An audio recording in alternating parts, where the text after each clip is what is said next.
Queridos amigos, amigas, irmãos, irmãs, que Jesus nos envolva na sua paz e que possamos todos seguir em dias e em momentos de intensa reflexão e de profundas e consistentes mudanças que nos tragam mais alegria de viver, mais entusiasmo pela vida. É a terceira vez que eu venho a Campos. A primeira vez foi a convite de uma senhora para um evento numa universidade, uma senhora que me hospedou em sua casa e que era muito amiga do médium Júlio César Grande Ribeiro, o querido Julinho, da cidade de Vila Velha, Espírito Santo, e ela me presenteou com um livro chamado Julinho, um ceareiro da mediunidade, de Rafaela Damasio, um livro excelente. Posteriormente vim, a convite da Liga, num evento com o nosso querido amigo José Raul Teixeira, e novamente fui extremamente acolhido e me senti muito bem junto aos espíritas desta cidade, desta região.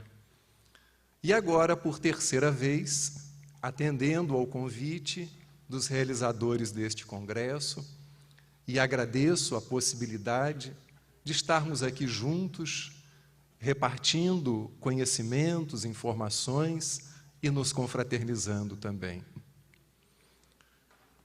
O nosso tema, o sermão profético e a justiça das aflições, nos remete inicialmente a uma reflexão em torno do mundo no qual estamos inseridos. Aprendemos com o Evangelho segundo o Espiritismo, no seu capítulo 3º, que estamos num mundo de provas e de expiações, e que, de acordo com a escala dos mundos, ele se encontra num segundo estágio. Nos encontramos num segundo degrau dessa escala ou dessa escada infinita de mundos. Há pouco tempo estávamos nos mundos primitivos, estamos agora aqui, e acenando e desejando um mundo de regeneração. Mas quando pensamos em provas e expiações, especificamente no significado dessas palavras e no significado da palavra mundo, precisamos ir ao idioma grego e lembrar que mundo vem de cosmos, e cosmos significa beleza, harmonia. Então estamos num mundo, estamos num cosmos cheio de beleza. E basta que um mínimo de sensibilidade nos seja despertada na alma para ver encanto nas noites estreladas, nos jardins floridos, nas estações que se sucedem, nas ondas dos mares, nos ventos que sopram, trazendo uma brisa fresca nos dias mais quentes. Basta que olhemos para o relevo vindo do Rio de Janeiro para cá, montanhas, árvores, reservas biológicas, para entendermos que este mundo, ainda que perfectível na sua estrutura geológica, é um mundo perfeito, perfeito para as nossas necessidades evolutivas. E é perfeito porque não há problema no mundo, não há problema na casa, o problema está em nós que a habitamos, que aqui residimos e que ainda não logramos entrar em sintonia com esse cosmos, com essa beleza, com essa organização, com essa harmonia. Se formos procurar o significado da palavra prova, Vamos ao latim probus. E probus nos recorda probidade. Fulano é uma pessoa proba, é uma pessoa correta, honesta, de hábitos virtuosos. Estamos num mundo de provas para desenvolver a nossa probidade, para fazer vir à tona todas as qualidades que possuímos em estado latente, em germen, porque na condição de filhos de Deus, somos deuses em potencial. Tudo quanto precisamos se encontra dormitando no nosso mundo interno. Logo, estar num mundo de provas não é nenhum castigo. Estar num mundo de provas é estar num mundo escola. Como são escolas todos os mundos, cada qual num grau específico, nos ensejando a possibilidade de crescimento intelectual, moral, nos permitindo o desenvolvimento dessas potências da alma. Aqui alude o grande amigo francês Léon Denis, em sua obra O Problema do Ser, do Destino e da Dor. Estamos num cosmos, num lugar organizado, com leis perfeitas, cheio de harmonia e de beleza, para desenvolvermos a nossa probidade. Ao mesmo tempo, é um mundo de expiações. Agora fica difícil. Entramos no campo das expiações. Mas a palavra expiação vem do grego katalage. E katalage significa reconciliação. Estamos aqui em expiação para nos reconciliarmos conosco. E não se trata de expiação com S, que implica em bisbilhotar a vida alheia, coisa que apenas nós da Baixada Fluminense fazemos. Os espíritas dessa região só espiam com X, só se reconciliam consigo mesmos. Então, se estamos num mundo que tem a presença da expiação, não estamos aqui por castigo, não estamos aqui para sermos punidos, estamos aqui para nos reconciliarmos com os nossos desafetos do passado, transformando laços que anteriormente eram de ódio, de repulsa, aversão, ciúme, posse, em laços mais suaves, mais harmoniosos. Por isso, o cosmos no qual nos encontramos é belo. Precisamos trabalhar a nossa probidade, desentranhar essas qualidades latentes, desenvolver as potências da alma, num processo de reconciliação conosco. Logo, é um privilégio estar neste mundo. E não precisamos desencarnar para usufruir as benesses que o Espiritismo vem nos revelar, vem nos falar à consciência e tocar ao coração. É o Espírito Emmanuel quem afirma na obra Pão Nosso que o anseio de desencarnar, o anseio de morrer, para ser feliz, denota enfermidade da alma. Se ainda estamos aqui, é sinal que a nossa missão não foi concluída. E precisamos trabalhar para encontrar esta beleza e este sentido nesse périplo que fazemos na atual reencarnação.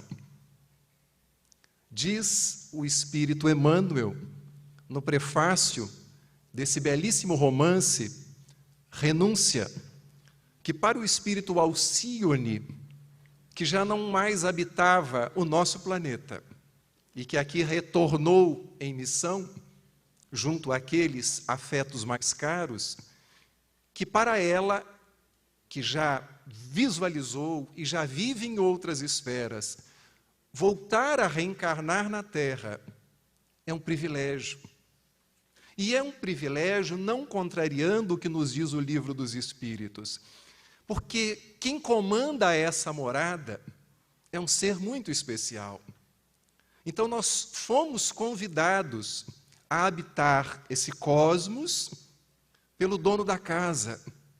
E esse dono, imaginemos que se as pessoas que nos amam, quando as visitamos, além de uma água gelada, um cafezinho, alguns amigos nos oferecem até uma escova de dente, uma cama para dormir, um banho frio ou um banho quente, e nos servem aquilo que possuem de melhor, porque nos amam, são hospitaleiros.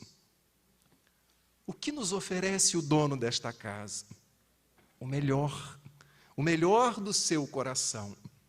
Mas é preciso, então, que estando no mundo de provas e expiações, entendamos que estar por aqui é a possibilidade de nos autoeducarmos. Se o Espiritismo é ciência, filosofia e religião, se pudermos estabelecer uma transversal nesse tríplice aspecto da doutrina espírita, essa transversal se chamará educação. Reencarnação é um projeto pedagógico. Vida no mundo de provas e expiações é um projeto pedagógico. Nossa profissão, nossa constituição familiar, a doutrina que abraçamos, tudo quanto diz respeito à nossa vida é um projeto pedagógico. E nenhum educador, quando bom educador, pune, ele corrige, ele procura desenvolver recursos para a promoção dos seus educandos. E tudo o que ele mais deseja é ver os seus educandos realizados e felizes. Por isso, nossas provas e expiações têm por cunho, por finalidade, a nossa promoção. Quando pensamos no sermão profético, e nós sabemos que Jesus proferiu 4 grandes sermões, o Sermão da Montanha, que é o mais conhecido, com as bem-aventuranças, no capítulo 5 do evangelista Mateus, o Sermão do Cenáculo, onde se realiza a última ceia, o Sermão dos 8 Ais e o Sermão profético, proferido no Monte das Oliveiras. Todos os evangelistas falam do sermão profético. Vamos encontrar, na tradução de Haroldo Dutra Dias, também a expressão grandes tribulações. Mas estaria o nosso educador maior prometendo dores, sofrimentos, fazendo uma previsão catastrófica para os tempos vindouros, naquela época em que pronunciou o chamado sermão profético? Lembrando que sermão, no gosto popular, é um sabão. Ih, meu pai me passou um sermão. Meu professor me passou um sermão. Mas sermão é um discurso, é um encadeamento de palavras, com o objetivo específico de ensinar, de transmitir, de ensejar uma reflexão. Estaria o nosso mestre prometendo para nós tribulações que nos causassem sofrimentos? Se todo mestre procura ensinar o melhor caminho, assim como os que evangelizamos, os que temos filhos, netos, sobrinhos, se nós, diante das imperfeições que nos caracterizam, procuramos encurtar, ensinar o melhor caminho, a melhor metodologia para o crescimento intelecto-moral, quanto mais o nosso grande educador, quanto mais o Cristo. No sermão profético, Jesus anuncia que as entranhas da terra seriam revolvidas e o Espiritismo, na condição de Consolador prometido, lá na lei de destruição, quando nos traz o item, os flagelos destruidores, vem nos dizer que são fenômenos ainda característicos de um mundo que se encontra no seu segundo estágio, estágio de provas e expiações, que são fenômenos perfeitamente naturais, a não ser que sejam provocados pela nossa incúria, pela nossa invigilância, pelo mau uso do nosso livre-arbítrio, indo na contramão dessas leis que regem esse cosmos, esse mundo cheio de harmonia e beleza.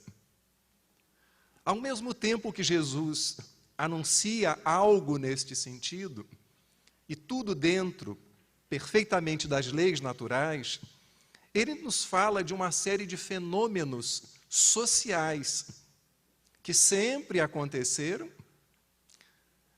Há um historiador, estudioso da filosofia, Will Durant, que chega a afirmar que, num recorte feito por ele e por outros pesquisadores, que em 6.000 anos de história, pegando um período, fazendo esse recorte, tivemos menos de 500 anos sem guerras,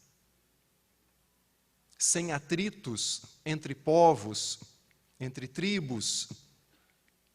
Então seria, neste recorte, um período mínimo de paz, de harmonia na convivência planetária. E não estamos aqui para historiar as inúmeras guerras pelas quais o planeta passou. Porque o que nos interessa, embora no sermão profético Jesus afirme que ouviríamos falar de guerras, rumores de guerras, mas esse não seria o fim. E podemos entender fim como término de alguma coisa e fim no sentido de uma finalidade. O sermão profético nos fala da finalidade de uma série de acontecimentos na estrutura planetária e também nas nossas relações interpessoais. E qual é a finalidade, ou quais são as finalidades desses movimentos nas nossas relações interpessoais? A finalidade é o nosso crescimento. Nem sempre administramos bem os nossos conflitos. A palavra conflito vem do latim conflictum e significa embate. É o atritar de dois polos. Mas se as pedras que se atritam no leito de um rio, de um ribeirão, elas vão se lapidando, os nossos conflitos, as nossas diferenças têm por finalidade irem nos lapidando. Diferenças interreligiosas, diferenças políticas, econômicas, étnicas, as diferenças que possuímos dentro de uma casa espírita e mesmo dentro do nosso movimento espírita, porque ainda não logramos obter a unidade de princípios, a unidade de vistas, às quais se refere Allan Kardec na Constituição do Espiritismo. Esses fenômenos das nossas relações sociais respondem pelas dificuldades que nós temos de sermos empáticos, de entendermos o processo do outro, a sua singularidade, o processo genuíno de cada um, na compreensão, no sentimento e na vivência dos postulados espíritas. Responde muitas vezes pela nossa postura etnocêntrica, fundamentalista, de querer converter todos não ao espiritismo, mas aos nossos pontos de vista. O que nos faz lembrar o teólogo católico Leonardo Boff, quando afirma que o ponto de vista é sempre a vista de um ponto. Mas queremos que o nosso ponto de vista seja majoritário, seja dominante, E quando agimos assim, com esta soberba, com esta presunção, não nos relacionamos com os outros promovendo trocas, mas estabelecendo hierarquias. O que nos faz lembrar o educador brasileiro, tão mal falado por pessoas que nunca leram um de seus livros, o professor Paulo Freire, quando estabelece no seu livro Educação e Mudança 2 tipos de diálogo: o diálogo vertical e o diálogo horizontal. O diálogo vertical não é um diálogo, é uma relação autoritária em que alguém impõe seu ponto de vista, em que alguém quer subordinação, subserviência e não companheirismo, comunhão. Mas no diálogo horizontal, eu sei, você ignora, mas você sabe e eu ignoro. E para que possamos diminuir o tamanho da nossa ignorância, precisamos um ouvir o outro, um estar aberto para aprender com o outro. Sem esse espírito de abertura e sem essa postura de aprendizes, não há crescimento, há apenas fechamento e cristalização de posições que com o tempo vão se tornando cada vez mais antiquadas, impedindo-nos de crescer. Jesus, no sermão profético, vai nos falar sobre os falsos cristos e os falsos profetas. Lembrando que o profeta é sempre um revelador. É aquele que nos ensina alguma coisa. Embora possamos entender profeta como aquele que faz profecia, que anuncia tempos vindouros, faz predições, e está lá em O Evangelho segundo o Espiritismo, que uma das partes, segundo o pensamento de Kardec, nas quais se assentam os evangelhos, são as predições, são os ditos milagres, as palavras que serviram para a formação dos dogmas da igreja, e ele vai enumerando as partes constitutivas dos evangelhos, ou do evangelho do Cristo, se quisermos usar a expressão no singular. Mas vai nos dizer que a principal parte é a parte moral. Exatamente como o mesmo codificador, na conclusão de O Livro dos Espíritos, no capítulo 5 da conclusão, dirá que o Espiritismo passou ou passará por alguns períodos. Esses períodos ele vai alongar, vai desdobrar um pouco melhor na Revista Espírita de 1863. Mas nesta conclusão, do capítulo 5, ele vai nos dizer que o primeiro período é o período da curiosidade, trazido por ocasião dos fenômenos das mesas girantes, desta mediunidade de efeitos físicos que espolcou por um tempo delimitado nos salões parisienses e em diferentes partes do planeta. Na verdadeira invasão organizada a que se referiu a nossa Nádia na sua palestra, lembrando o autor inglês, amigo de Leon Denis, tradutor do livro Joana d'Arc para a língua inglesa, o Arthur Conan Doyle. Ele fala dessa invasão organizada, do plano material, dos encarnados e dos desencarnados, numa conjugação de esforços para que o Espiritismo assentasse suas bases na França no século XIX.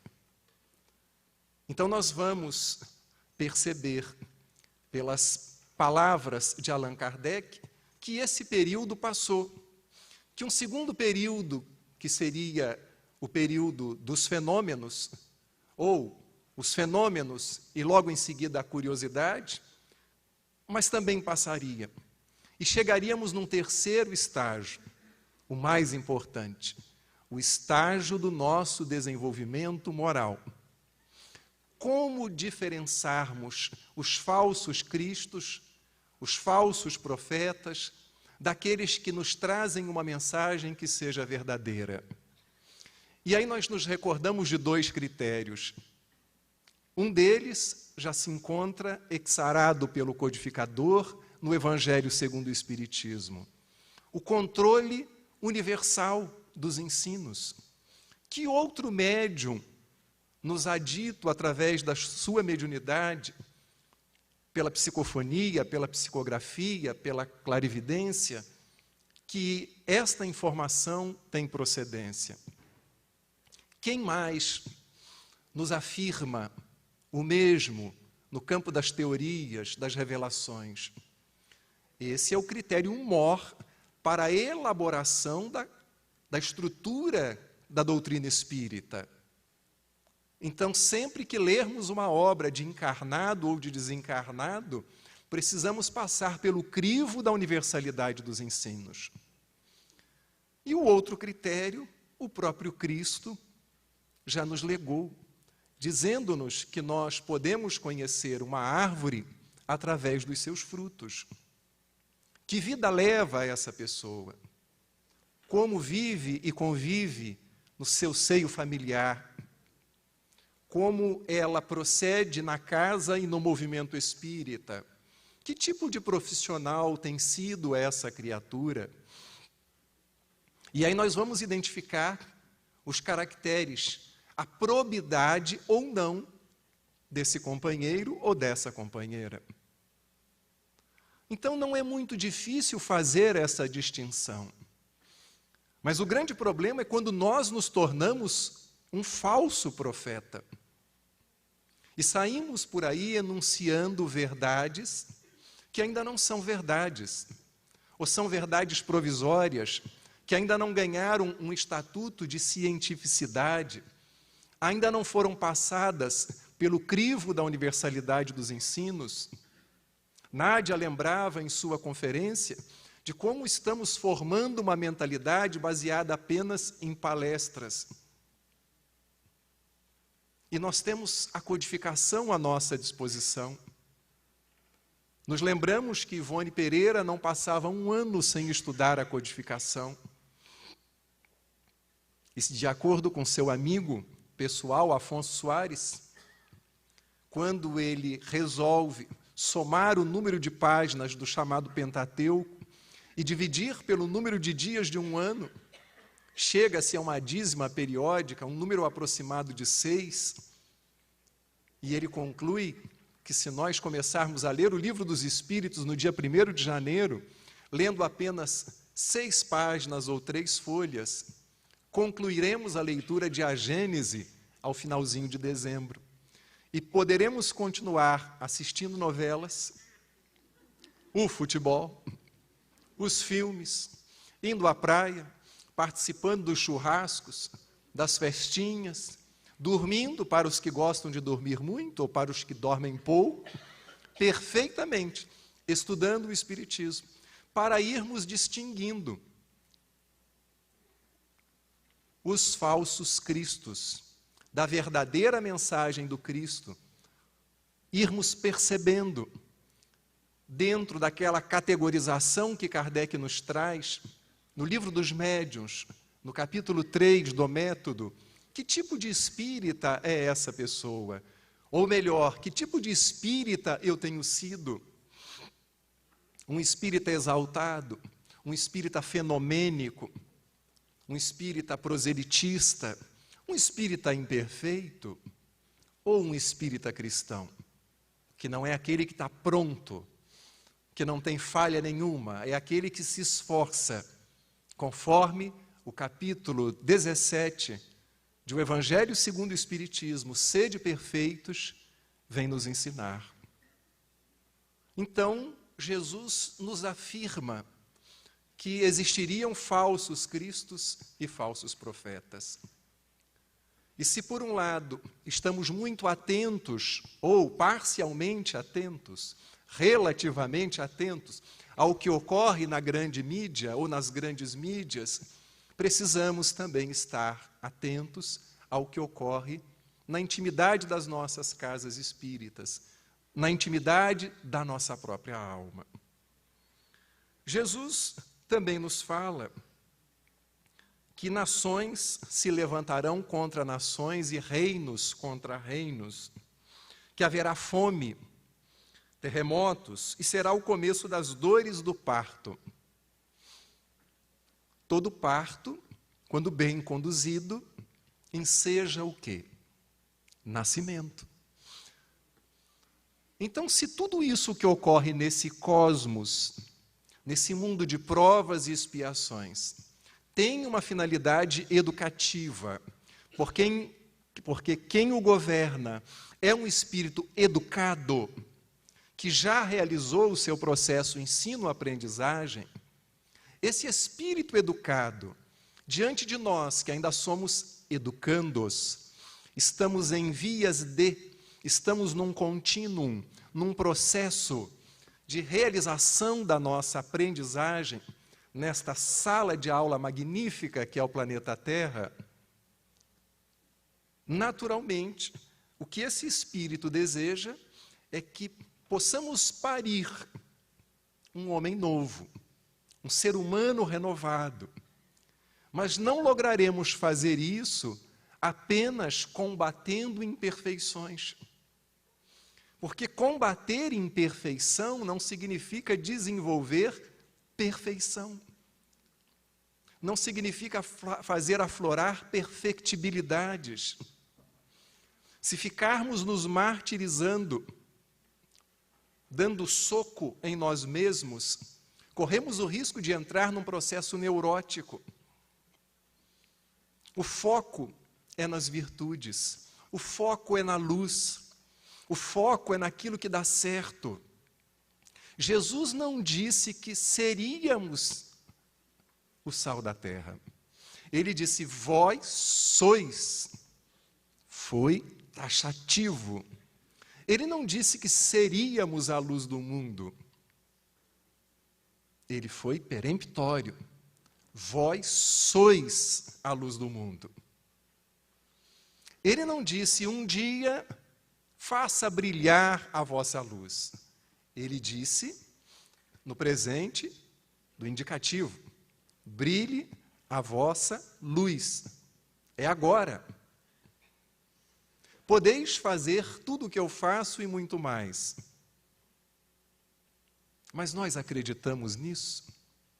Ou ainda precisamos de gurus, padres, pastores, médiuns espíritas que nos tragam uma enxurrada de revelações, todos figuras respeitáveis, mas não dá para a gente seguir pegando carona e incensando essas figuras respeitáveis e grandes trabalhadores. É chegada a hora de arregaçarmos as mangas e fazermos o nosso dever de casa. É isso que vai ensejar esse terceiro período ao qual se refere Allan Kardec, que vai ensejar para nós, numa relação particular, íntima, subjetiva. Temos transformado o conhecimento espírita num fim em si mesmo, quando o conhecimento espírita é uma ferramenta para ararmos o solo da nossa própria alma. Se eu transformo o conhecimento num fim em si mesmo, eu incho e corro o risco de não sair do lugar. É preciso que este conhecimento me torne mais dócil, mais afável, mais gentil, mais solidário, mais empático, até que eu possa, além da empatia, desenvolver a compaixão. Porque na empatia eu me ponho no lugar do outro, provisoriamente. Na compaixão, eu mobilizo recursos para aliviar objetivamente a dor do outro. E, ao mesmo tempo, precisamos de autocompaixão, que não se confunde com autopiedade, com vitimismo, com síndrome do coitadinho. Autocompaixão, que se traduz em autoamor, autoacolhimento. Porque o educador nos acolhe de forma amorosa. E na condição de educandos, precisamos nos autoacolher também de forma amorosa, com simplicidade, sem complicações, e acolhermos uns aos outros sem complicações, sem exigências excessivas. Jesus nos fala que nestes tempos do sermão profético existiriam grandes provações que iam ensejar esse parto. Ou eu olho para isso tudo de uma forma catastrófica, negativa, pessimista, como aquele que enxerga obsessores por toda parte e perde de vista que os benfeitores também estão por toda parte. Ou eu foco exclusivamente as minhas pendências e vou viver dizendo quem sou eu, para recusar tarefas, seja para falar, seja para aplicar um passe, evangelizar uma criança, constituir a diretoria de uma casa, ou eu foco as potências da minha alma. Vou trabalhar sim a minha vontade. Vou trabalhar sim a minha disciplina. Vou trabalhar sim o meu envolvimento com a causa. O sermão profético também nos fala sobre um retorno de Jesus. Será que algum de nós ainda tem dúvida de que o Cristo já retornou? E retorna todos os dias, a todos os instantes, a começar pelo anjo da guarda, esse amigo especial que nos acompanha, às vezes durante uma, duas, sabe-se lá quantas reencarnações. Será que temos dúvida quanto ao retorno de Jesus? Sempre que recebemos um abraço sincero de um amigo querido, um sorriso de uma criança, recebemos um passe anônimo num momento em que estamos desconcertados na nossa vitalidade, entramos numa casa espírita e ouvimos uma palestra que nos esclarece e nos conforta. Será que temos dúvida de que Jesus voltou? Sempre que em casa, a esposa ou o marido, quando dado as habilidades culinárias, prepara um prato suculento, saboroso, quando esquecemos de levar a toalha para o banheiro, para o banho diário, e um filho, um familiar, porque procuramos o retorno de Jesus nos grandes eventos, de uma forma bombástica, mas ele volta todos os dias. E talvez o grande questionamento seria: será que em algum momento ele já se ausentou? Será que em algum instante ele foi embora? E se não logramos ainda entender, meditar, sentir e viver a sua mensagem, será necessário, como falam os nossos irmãos do movimento neopentecostal, que ele retorne com pompa e circunstância sobre as nuvens? É preciso que dissipemos as nuvens da nossa mente. É preciso que o tempo tempestuoso interno possa ser aos poucos diluído para que ele retorne de mansinho dentro do nosso coração. Porque estamos fazendo um caminho de volta ao cristianismo primitivo, de volta a essa mensagem libertadora do Evangelho. Mensagem que acolhe, que respeita as diferenças, que não hierarquiza. Quando pensamos na sentença de Jesus para Pedro, Pedro, tu és pedra, e sobre ti edificarei a minha igreja. Um dos significados da palavra igreja vem do grego eclésia, assembleia, reunião de pessoas. Eclésia também significa um chamamento, um chamado para fora. Então vamos lá. Tu és pedra, e sobre ti edificarei minha igreja.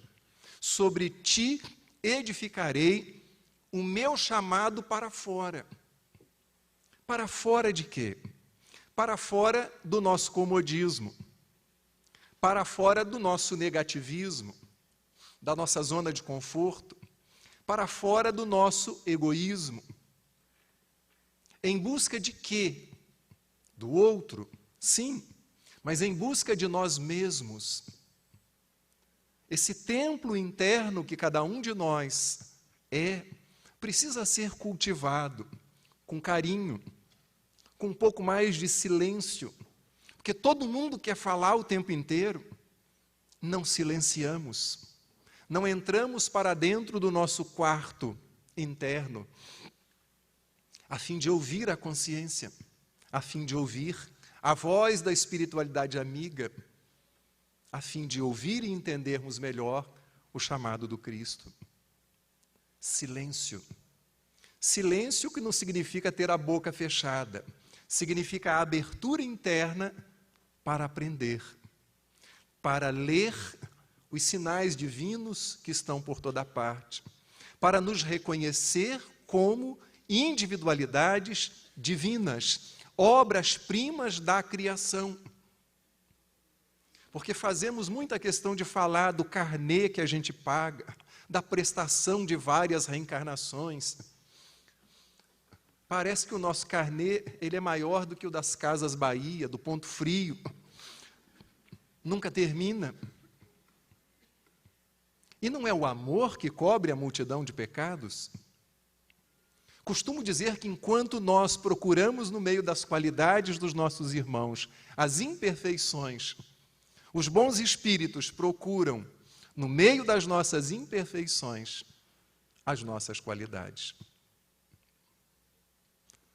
E será que fazemos isso uns com os outros? Ou quando nos reunimos, é para atualizar o rol das fofocas? Se bem que aqui eu sei que ninguém faz fofoca. Isso é uma coisa só da minha casa espírita, lá de Nova Iguaçu. Nem posso dizer que as outras casas da Baixada têm esse hábito, é só na minha mesmo. Allan Kardec vai nos dizer, em A Gênese, no capítulo 17, que são chegados os tempos. Vai nos falar das mudanças bruscas e violentas, e daquelas que são lentas e graduais. Vai nos dizer que a humanidade progrediu nas ciências e nas artes, nas condições materiais, mas é chegado o tempo de fazer reinar o bem-estar moral. Não somente o desenvolvimento da inteligência, mas o desenvolvimento do sentimento. E aí eu me recordo de um texto belíssimo de José Raul Teixeira, num livro publicado pela Federação Espírita do Paraná, intitulado Vida e Valores, que era um programa que José Raul fazia, fizeram um apanhado dos melhores programas e transformaram em livro. E há um texto muito legal, intitulado A Felicidade é deste Mundo. Ela não é deste mundo tal como ele se organiza, ou da maneira como eu me relaciono com este mundo.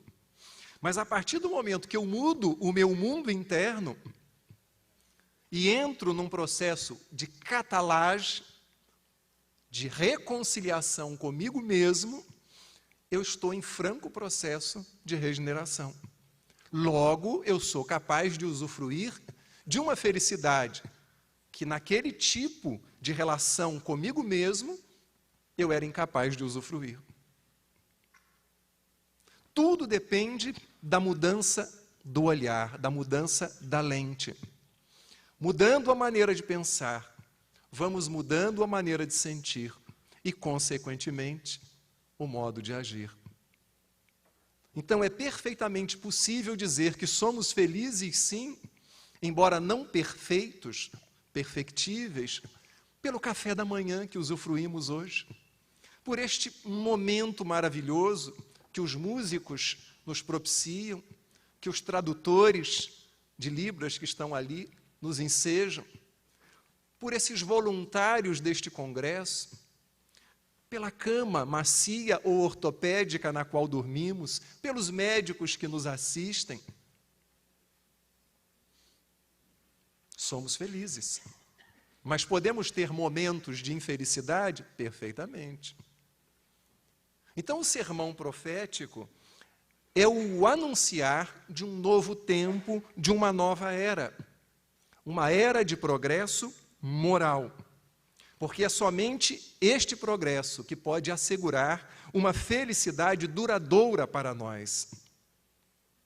Segundo Kardec, os sinais desta geração que se despede são a revolta contra Deus, a propensão para tudo que é sensual, material, para a cupidez, para a competição desmedida, os sentimentos antifraternos. Mas quais são os sinais dessa nova geração? Propensão para as crenças espiritualistas, sentimento inato do bem, para a fraternidade. Então, os dois elementos têm se confundido.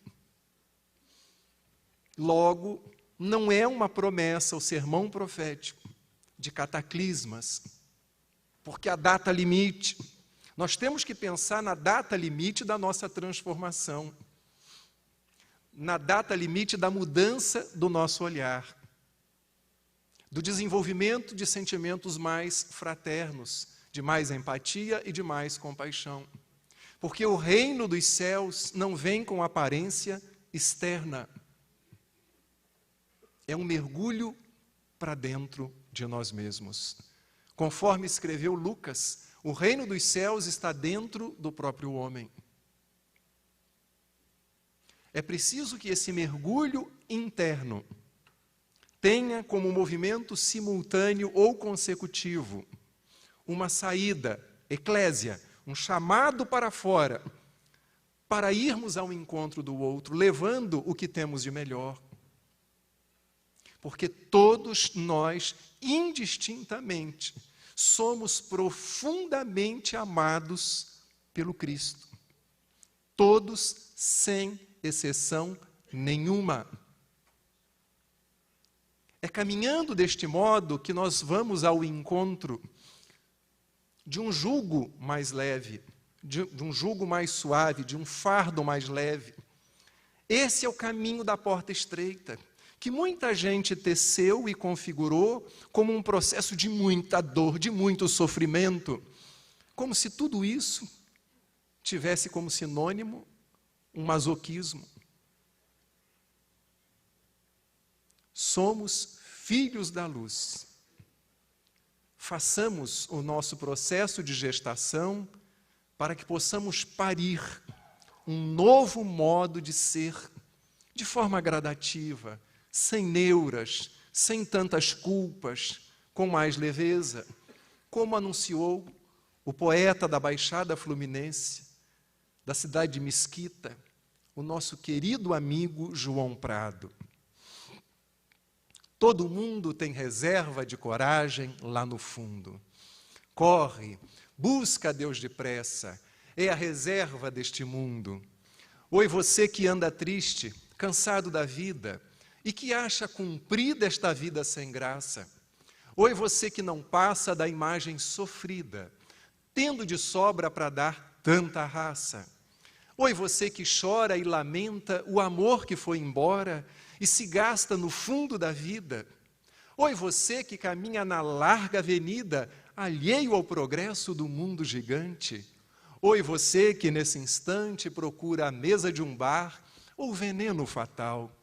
Oi, você que cansou de esperar, desperta afinal, pois a festa há de vir. Se existe um motivo para a gente chorar, há 1000 para a gente sorrir. Segura a viola, segue o meu canto, foi feito na raça, é o canto que fica, a dor depois passa, e o importante é se dar para o que fica depois. Oi, você que quisera ser 2 a lutar, sua força é de 2, basta crer e enfrentar. Toca o barco sozinho, que na hora do vinho alguém vem para ajudar. Oi, você que sente um tédio profundo e se julga tão só nesse mundo, Dá um jeito na vida, busca esse Deus feito raça, arrojo, otimismo, esperança, altruísmo, as armas mais fortes para o homem lutar. Faça um samba do pranto e segue esse canto que é bom para sonhar. Oi você, oi você, oi você, oi você, vem comigo sorrir e cantar de uma vez. Oi você, oi você, oi você, oi vocês. Obrigado.